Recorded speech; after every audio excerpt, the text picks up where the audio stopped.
Hello friends, welcome to Kavithasamayalarai. இன்னைக்கு நம்ம பார்க்க போற ஸ்பெஷல் ரெசிபி சுவையான ராகி இட்லி.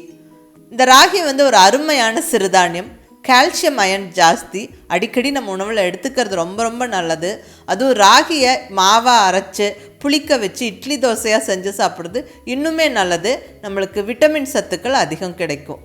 நல்ல பஞ்சு போல சாஃப்டான ராகி இட்லிக்கு எப்படி மாவு அரைக்கிறதுன்னு பார்க்கலாங்க. இதே மாவில் நம்ம நல்ல சாஃப்டான தோசை செய்யலாம், பணியாரம் செய்யலாம். எது செஞ்சாலுமே ரொம்ப நல்லாயிருக்கும், ரொம்ப நல்லதும் கூட.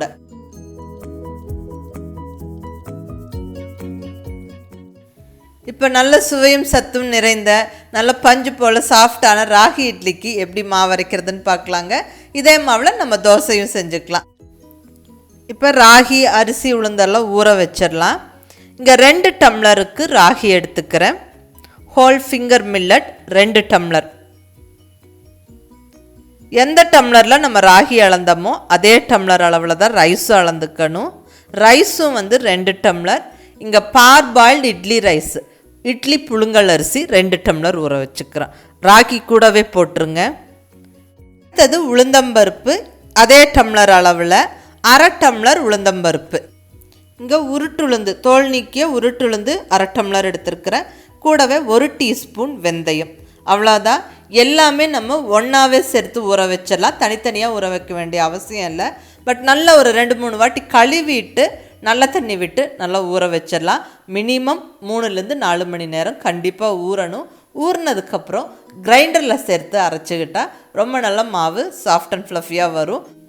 இங்கே கிரைண்டரில் கொஞ்சமாக தண்ணி விட்டு நல்லா நம்ம இட்லிக்கு எப்படி மாவு அரைப்போமோ அதே மாதிரி அரைச்சிடணும். ரொம்ப லூஸாக இல்லாமல் ரொம்ப கெட்டியாக இல்லாமல் அளவாக தண்ணி விட்டு நல்லா இப்படி அரைச்சிருங்க. இப்படி பாத்திரத்தில் மாற்றி பொங்கி வரக்கு, அதாவது புளிச்சு வரக்கு இடம் விட்டு கொஞ்சம் பெரிய பாத்திரத்தில் வச்சு மூடி வச்சிடலாம். ஒரு 4-5 மணி நேரம் இருக்கட்டும். நல்லா புளிச்சு வரணும், மாவு நல்லா ரைஸ் ஆகி ஃபர்மெண்ட் ஆகி வரணும். அதுக்கப்புறம் நம்ம இட்லி தோசை செஞ்சுக்கலாம். பாருங்கள், நல்லா ஒரு 5 மணி நேரம் கழித்து நல்லா புளிச்சிருச்சு. மாவு நம்ம ஊற்றி வச்சதோடவே நல்லா பொங்கி நல்லா பாருங்கள் புளிச்சு ரெடியாக இருக்குது. மாவு நல்லா சாஃப்ட் அண்ட் ஃப்ளஃபியாக இருக்குது. ஸோ இட்லி சூப்பராக வரும். நல்லா தேவையான அளவு உப்பு சேர்த்து கலந்து விட்டுட்டு நம்ம இட்லி தோசை செய்ய ஆரம்பிச்சிடலாம். இந்த மாவு நல்லா ரெஃப்ரிஜிரேட்டரில் ஸ்டோர் பண்ணி வச்சுக்கிட்டும் நம்ம யூஸ் பண்ணலாம். நல்லா ஒரு 3 நாள் வரைக்குமே நல்லா யூஸ் பண்ணலாம். இட்லி தோசை சூப்பராக வரும்.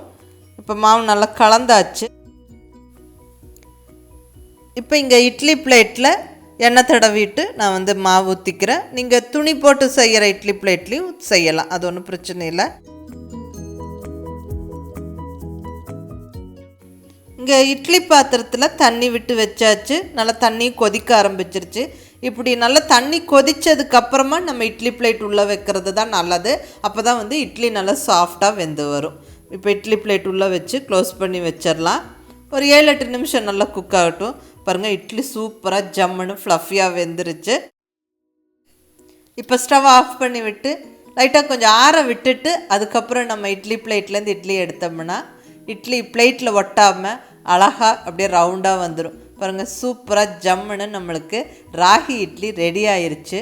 ரொம்ப நல்ல சாஃப்டாக ஃப்ளஃபியாக பஞ்சு மாதிரி இருக்கும். நீங்கள் கண்டிப்பாக இந்த மாதிரி ஊற வச்சு அரைச்சி பாருங்கள். ரொம்ப ஈஸியாகவும் இருக்கும். நம்ம எல்லாமே ஒன்றா ஊற வச்சு அதுக்கப்புறம் நல்லா அரைச்சி நம்ம இட்லி தோசை செய்கிறோம்.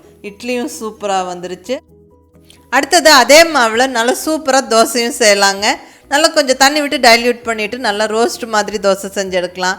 இல்லை உங்களுக்கு ஸ்பாஞ்சியாக தோசை வேணும்னா அப்படியும் செய்யலாம். பணியாரம் செய்யலாம், ரொம்ப நல்லாயிருக்கும். இந்த மாதிரி ஈஸியாக மாவு அரைச்சி ராகி இட்லி தோசை அடிக்கடி செஞ்சு சாப்பிடுங்க. ரொம்ப நல்லது. நல்ல கால்சியம் அயன் டெஃபிஷியன்சி எல்லாம் இல்லாமல் நம்ம நல்லா ஆரோக்கியமாக இருக்கலாம். மில்லட் அடிக்கடி நம்ம உணவில் எடுத்துக்கிறது ரொம்ப நல்லது. கண்டிப்பாக மிஸ் பண்ணாமல் ட்ரை பண்ணுங்கள். இந்த ராகி இட்லி தோசைக்கு சட்னி, சாம்பார், நல்லா அரைச்சி விட்டு செய்கிற தக்காளி குழம்பு, கத்திரிக்காய் கடையல் சட்னி இதெல்லாம் ரொம்ப நல்லா இருக்குங்க. அதெல்லாம் ஏற்கனவே அப்லோட் பண்ணிவிட்டேன். என்னோடய சட்னி பிளேலிஸ்ட்டில் போய் பாருங்கள். அருமையான சத்தான இந்த ராகி இட்லி தோசை மாவு ட்ரை பண்ணி பாருங்கள். எப்படி இருந்துச்சுன்னு உங்கள் ஃபீட்பேக் சொல்லுங்கள். பிடிச்சிருந்தால் லைக் பண்ணி ஷேர் பண்ணி கமெண்ட் பண்ணுங்கள். கவிதா சமையலறை சப்ஸ்கிரைப் பண்ணி என்னுடைய மற்ற ரெசிபிஸும் வீடியோஸும் பாருங்கள். தேங்க்யூ.